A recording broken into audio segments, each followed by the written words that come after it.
the 25th of September, my family celebrated the birth of my younger sister. We were all elated by the new addition to the family and the future of hope she brought with her. She was a beautiful baby with pretty smiles and a head full of hair. 2 days after her birth, even before she could get a name, she was subjected to the practice of female genital mutilation as a traditional requirement for my family. Upon completion of the practice, we realized that she was bleeding profusely, and no amount of soothing and comfort could prevent her painful cries. For more than 30 minutes, she continued to cry bitterly while my family tried desperately to ease her pain. After a while, we realized that she fell into a deep sleep. For 3 hours, we could not get her to wake up. Out of frustration, my mother and I decided to rush her to the hospital for medical care. We were 3 when we went to the hospital, but upon our arrival, we were 2.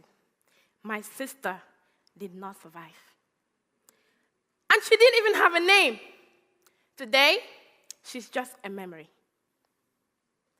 In the Gambia today, more than 76% of girls aged between 15 and 24 years have been cut at least once in a lifetime. Around the world, at least 200 million girls have been cut and mutilated in 30 countries. These are not just figures and statistics. These are real stories of real human beings like you and me, some with names and some without names, just like my sister. In the Gambia today, a high prevalence on the practice of FGM is recorded. These reasons advanced for this are numerous and include socio-cultural motives that seek to ensure the purity of the girl child, reduce her desire for sex, and ensures that she fulfills a moral obligation. Some use religion as a justification for the practice. Believe you me, nothing justifies the violence on the rights of women and girls. Even in its mildest form, female genital mutilation is wrong anywhere you are on the surface of the earth. On the 15th of November, the Gambians woke up to the surprising news of the presidential ban on all forms of female genital mutilation in the Gambia. This came as a result of decades of backdrop of intense and continuous advocacy by civil society organizations, youth and women's groups, and other actors in the fight against FGM. 8 days later, the National Assembly members amended the Women's Act to include Section 32, which criminalizes the practice of female genital mutilation. These brought in a new hope in the lives of people who are from practicing communities like myself.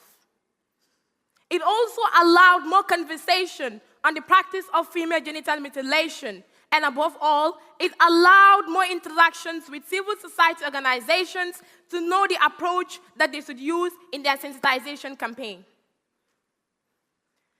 I can therefore assert that there was a strong political action in social commitment to end all forms of FGM in the Gambia.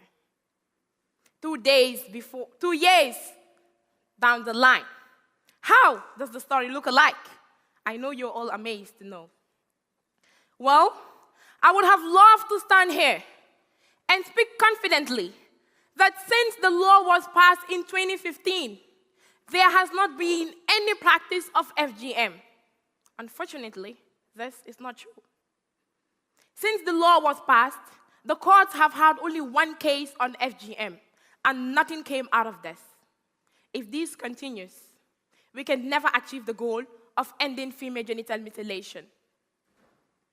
We owe it to this generation and the next generation. We cannot afford to fail them in any way. I would love to see a comprehensive law on FGM that will address all the complexities of the practice, including the loopholes of cross-border practice, where girls are taken to territories outside the Gambia to practice mutilation on them. Our ability to track down cases and report them in a timely manner will help to reduce female genital mutilation and even totally eradicate it. This will have to be through the establishment of anti-FGM monitoring units that will sensitize the people and to ensure that the girls are enlightened on how to seek protection when FGM is about to happen to them. Another thing has to do with personal commitment from the quarters. These are people who enjoy high social status because of the practice, and they have benefits that accord them great importance in the society. To some of them, it is a family duty that they need to bear and cross in their generations. For us to end the practice, we will have to engage these people in a continuous conversation to make sure that they earn skills and give them rewards so that they can earn a living without causing parallel harm to the lives of women and girls. Finally, I want an Africa where the rights of every girl and women are fulfilled. I want an Africa where no girl will have to undergo any harmful traditional practice like female genital mutilation in the name of culture, tradition, and religion. I want an Africa where a baby would not have to lose her life 2 days after her first breath. Above all, I want an Africa where my baby sister could have survived and impacted the world.